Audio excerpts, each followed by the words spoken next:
Tany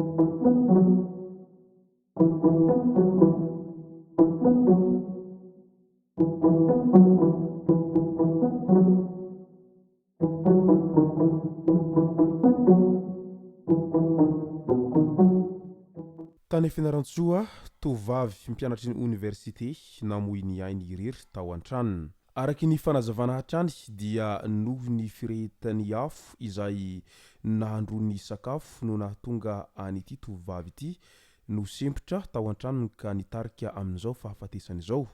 Ka nipitsipitsony mahakasika an'izay no fakafakana amintsika ato anatin'ity video ity ka manasantsika rehetra anaraka an'ity video ity hatramin'ny farany. Azadino ny milaiky ny video antsika ary tsarovo hatrany ny miabone amin'ny chaîne antsika mba ahafahanareo manaraka tsy tahabaka ny video zay lefa nahita isan'andro. Tsy ampendrela moa isika fa avy hatrany tonga de vavany ndao ary.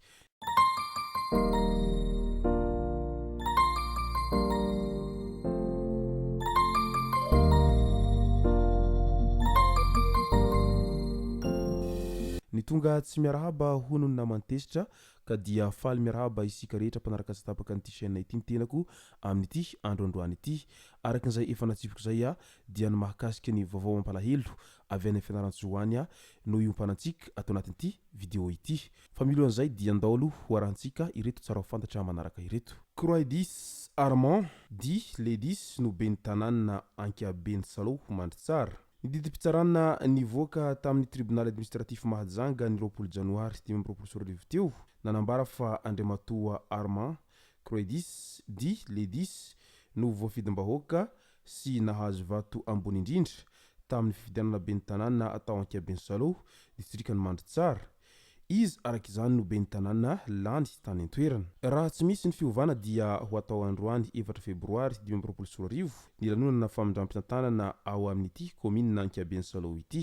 Nandritra ny fandalovany tamin'ireo fokotany morondalana dia rakotra olona mitsena anatin'ny hafaliana tanteraka izay nampihetsipony ny ben'ny tanàna sady nanambara fa ho avy ny fotoana isorana manokana ny fokotany rehetra ao anatin'ny komina Ankiabeny Salo ary ho atao mitalakotrika izany fisorana izany araky ny nambarany hatrany. Professeur Lilarson René de Roland voafantana ho isany manampahaizana momba ny tontolo iainana sy ny fikajiana ny valanjavaboary enina maneran-tany. Tsy very maina fa misy vokany avokoa ny ezaka atao fa indrindra raha tsara ny ezaka. Tafiditra anisany manampahaizana mpikaroka momba tontolo iainana sy fikajiana ny valanjavaboary enina voafantana maneran-tany hanao ny famaranana ny prix Indianapolis 2025 ny professeur Lily Arson René de Roland raha toaka 470 ny isan'ireo mpifaninana eran-tany. Amin'ny sehatra iraisam-pirenena dia namiratra ary mitondra avony lazan'ny Madagasikara sy ny kontinanta Afrika izy. Teratany malagasy zanaky ny faritra Sofia mbola rahalahin'ny generaly Lilson René de Roland izay governoran'ny faritra Sofia mo ity farany ka dia miarahaba sy mirarisoa azy isika rehetra amin'izany ezaka tsara vitany izany ary maromaroa ny tahaka azy. Faritra Sofia niatrika fananganan-tsaina voalohany ny taona 2024 ireo solombavambahoaka sy ny ben'ny tanàna vaovao izay voalany tamin'ny fifidianana natao farany teo iny. Iray ihany isika eo ampanantanterahana ny asam-panjakana sy ny fanampona ny vahoaka. Tsy misy fanavahana eo amin'ny fandraisana andraikitra ho an'ny tombotsoam-bahoaka sy ny tanàna iarahamanana. Miarahaba anareo rehetra izay voafidim-bahoaka ary mirary anareo hahavita be amin'ny adidy amanandraikitrareo hoy ny prefet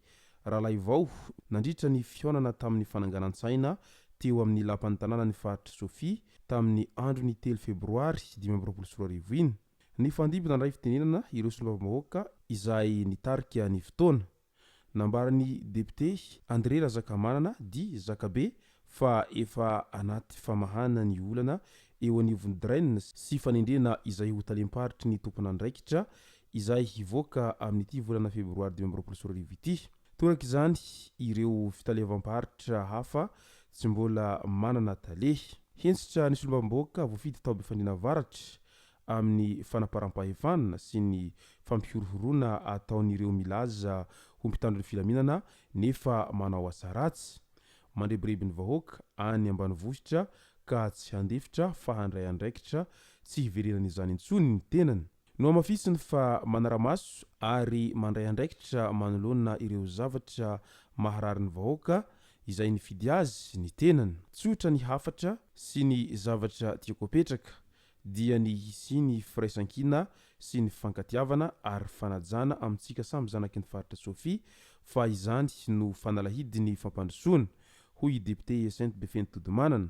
Ny solotena ny governoran'ny faritra Sofia ny sekretera jeneraly ny faritra Sofia sady nitondra fialantsiny Andriamatoa gouvernoura tazana ihany koa ny ben'ny tanàna voafidy tao antsoy renivohitra izay renivohitry ny faritra Sofia sy ireo ekipany ary ireo tompon'andraikitra maro isan-karazany. Midika arak'izany fa vonina hiasa ao anatin'ny fankatiavana sy firaisankina ireo rehetra olomboafidy sy olomboatendry any amin'iny faritra ny Sofia iny manomboka izao fa tsy sanatria akory hiady toy ny valalan-karona ka efa nipatipaka tsy misy farany. Ndao amin'izay ho resantsika ny vaovao mampalahelo any Fianarantsoa any. Mpianatra vao afaka baka avy any Ambilobe faritra ny Diana mikasa hanohy ny fianarana ao amin'ny ENS Fianarantsoa ity tovavy 20 taona izay nindosiny fahafatesana irery tao an-tranony ity izay itao igaga tamin'iny andro ny 2 febroary 2024 nipetradrery nanofa trano tao igaga izy ity ary vao 10 andro nanombohan'ny fianarana izao izy nindosy fahafatesana tampoka izao tsy nety nisokatra ny tranony ary tsy hita nimponina manodidina nivoaka tao izy efa tamin'ny 1 atoandro ka nanapa-kevitra izy ireo ny namohan'ny varavarana ankeriny. Akory nefa nihagagana fa nofo mangatsika efa tsy nisy aina intsony izay niambatra teo ambony fandrinana no nivantanin'izy ireo. Raha ny fanazavana voaray hatrany dia voalaza fa nahandro sakafo amin'ny andro alina tao an-tranony izy ka sondrina atory ary sempotra no ny sarbon hanohy fianarana mba hitsinjovana ny hoavy hanasoavana ny fianakaviana fa indrindra ny ray aman-dreny no ny alana tany an-tanàna kanefa zava-doza no niseho. Mankahery ny fianakaviana manontolo ary mankahery ireo mpianatra namany ihany koa fa tsy mora ny manjo izy ireo izay lavitra fianakaviana sy ny ray aman-dreny any lavitra any amin'izao fahalasana ny naman'izy ireo izao. Ka ny hafatra ho antsika rehetra dia fadio ihany ny mandresitra charbon ao anatin'ny trano amin'ny andro alina indrindra fa rehefa mikatona tsy misy rivotra miditra intsony iny trano iny fa mahasempotra ka mety hiteradoza ho anao sy ho an'ny hafa ary mety hiafara amin'ny fahafatesana izany raha toa ka minia manao izany isika rehetra. Izay ny masaka azona roso tao anatin'ity video ity tomboko lasy tomboko vavy misaotratsika rehetra naraka an'ity video ity hatramin'ny farany. Azadino ny milaiky ny video antsika ary tsarovatrany ny miabone amin'ny chaîne antsika mba ahafahanareo manaraka tsy tahabaka ny video zay lefa nahito sanandro. Tomboko lasy tomboko vavy mankasitraka dia mirary soa.